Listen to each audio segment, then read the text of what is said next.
2026 आज वार बुधवार।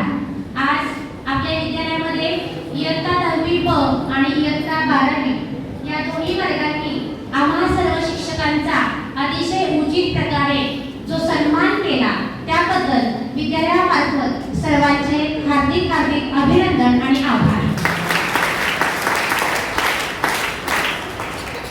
आज आषाढ शुद्ध पौर्णिमा। प्रत्येक आषाढ शुद्ध पौर्णिमेला आपण गुरुपौर्णिमा साजरी करतो।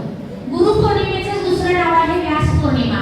आता एवढ्या सगळ्या मुलांची भाषणं झाली त्यामध्ये तुम्ही ऐकलंच असेल की महर्षी व्यास यांचा जन्म या दिवशी झाला, म्हणून त्यांच्या जयंती निमित्तानं आजचा दिवस व्यास पौर्णिमा असाही म्हणून साजरा करण्यात येतो। महर्षी व्यासांनी 4 वेद आणि महाभारत यांचं लेखन केलं। महाभारताचे रचनाकार म्हणून ते प्रसिद्ध होते। त्यांनी लहानपणी आपल्या आई वडिलांकडे हट्ट केला की मला परमेश्वर दाखवा, परमेश्वर दाखवा। या छोट्याशा लहान मुलाच्या प्रश्नानं त्याची आई निरर्थक बनली, उत्तर देऊ शकली नाही आणि शेवटी या महर्षी व्यासांच्या आईने या छोट्या महर्षी व्यासांना सांगितलं की तू जंगलामध्ये जा आणि जेव्हा तुला परमेश्वर दिसेल तेव्हा तू परत ये। हे छोटे व्यास जंगलामध्ये घनदाट अरण्यामध्ये गेले आणि तिथं त्यांनी सखोल असं ज्ञान मिळवलं, संस्कृत भाषेवर प्रभुत्व मिळवलं आणि हे छोटेसे व्यास पुन्हा महर्षी व्यास म्हणून नावारूपास आले। त्यांच्या सन्मानार्थ, त्यांच्या स्मरणार्थ त्यांची जयंती म्हणून आजच्या दिवशी व्यास पौर्णिमा हा दिवस साजरा केला जातो। गुरु पौर्णिमा अज्ञानाच्या अंधकारापासून ज्ञानाच्या प्रकाशाकडे नेणारा तो म्हणजे गुरु। ज्ञानाचा अखंड झरा, ज्ञानाची अखंड सदोदित चालू राहणारी ज्योत तो म्हणजे गुरु। ज्ञानाची असीम भक्ती, निस्सीम श्रद्धा तो म्हणजे गुरु। गुरु काय नसतो? या तंत्रज्ञानाच्या युगामध्ये 3G आलं, 4G आलं, 5G आलं, पण गुरुजींची जागा कोणीच घेऊ शकणार नाही। असे असतात गुरु। या गुरुंविषयी आजचा हा कृतज्ञता व्यक्त करण्याचा दिवस। सर्वप्रथम गुरु म्हणजे कोण? आपण गुरु कोणाला म्हणावं? साने गुरुजींच्या भाषेमध्ये आई माझा गुरु, आई कल्पतरू, आई माझा गुरु, आई कल्पतरू, सौख्याचा सागरू, आई माझा। सर्वप्रथम जिने आपल्याला जन्म दिलेला आहे ती जन्मदाती आई, आपला सगळ्यात महत्त्वाचा आद्य गुरु। तिला वंदन करूनच आपण दररोजचा आपला दिवस सुरू करावा। मातृदेवो भव, पितृदेवो भव, आचार्य देवो भव। त्यानंतर आपले जन्मदाते म्हणजे आपले वडील हे आपले दुसरे गुरु, म्हणजे आई वडील हे आपले सर्वात प्रथम आयुष्यातील सुरुवातीचे गुरु। त्यानंतरचे जे गुरु असतात ते म्हणजे आचार्य देवो भव, म्हणजे आपले गुरु शिक्षक। ते मग प्राथमिक शिक्षक असू देत, माध्यमिक शिक्षक असू देत किंवा तुम्हाला महाविद्यालय या टप्प्यावरती येणारे प्राध्यापक असू देत, हे सर्व तुमचे शैक्षणिक गुरु झाले। आणि या दोन्ही गुरु व्यतिरिक्त इतरही बरेच गुरु आहेत। त्यामध्ये सगळ्यात पहिल्यांदा मला सांगावंसं वाटतं की निसर्ग हा सगळ्यात मोठा गुरु आहे। निसर्ग आपल्याला लहानपणापासून सोबत येत असतो, निसर्गापासून आपण बरंच काही शिकत असतो, त्यामुळे निसर्ग हा आपला सगळ्यात मोठा गुरु आहे।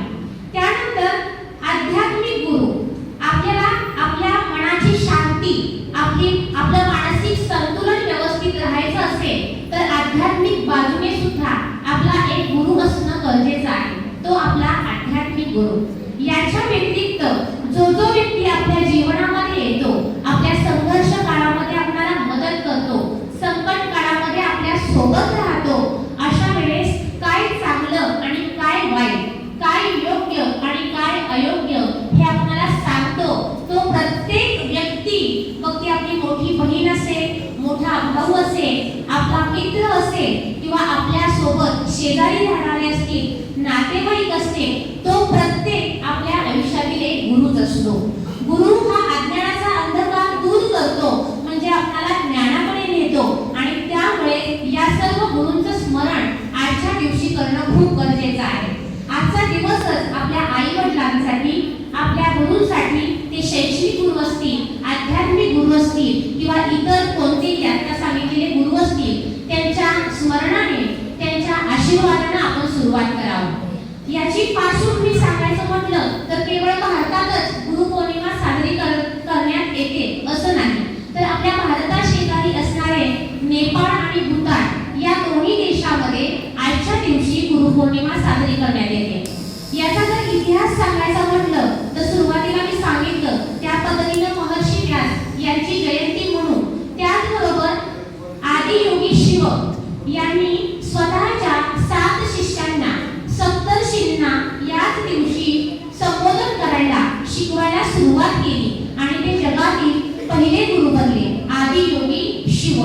त्याच स्मरणार्थ सुद्धा आजचा दिवस गुरुपौर्णिमा म्हणून साजरा केला जातो। याचबरोबर बौद्ध धर्मामध्ये गौतम बुद्ध यांनी याच दिवशी सारनाथ येथे आपला उपदेश दिला, याच्या स्मरणार्थ सुद्धा आजचा दिवस गुरुपौर्णिमा म्हणून साजरा करण्यात येतो।